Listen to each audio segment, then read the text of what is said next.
A lot has changed throughout the years due to new technology developments. Technology now impacts each of us in some aspect of our lives. A lot of once common practices have had to change to keep up with this new technology, and education is no exception. We like to call these new changes 21st century skills, which are essentially skills that are now required in order to be an effective educator or learner. I have compiled a list of 5 of these skills that I feel are important and that I feel should be talked about in this workshop. The first one is, in my opinion, the most important one, which is collaboration. This skill tests how well you can work with others, how well you can work with a diverse group of people, which is very important in today's connected world.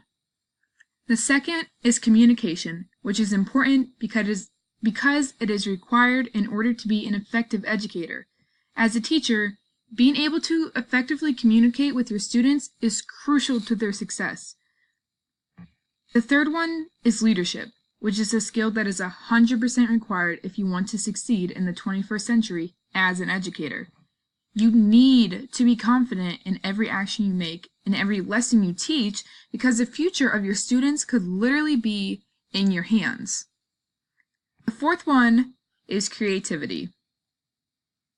This is important because it allows your students to become engaged in what they are learning.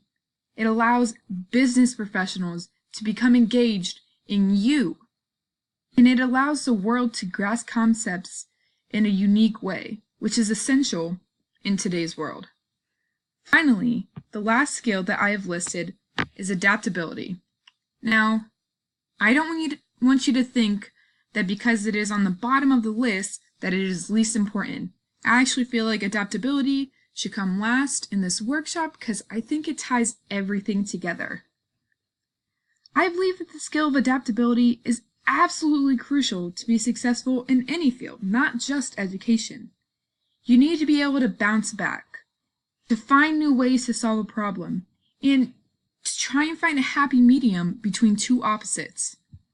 Overall, these 5 skills are some of the most important skills one can have in this vastly developing world.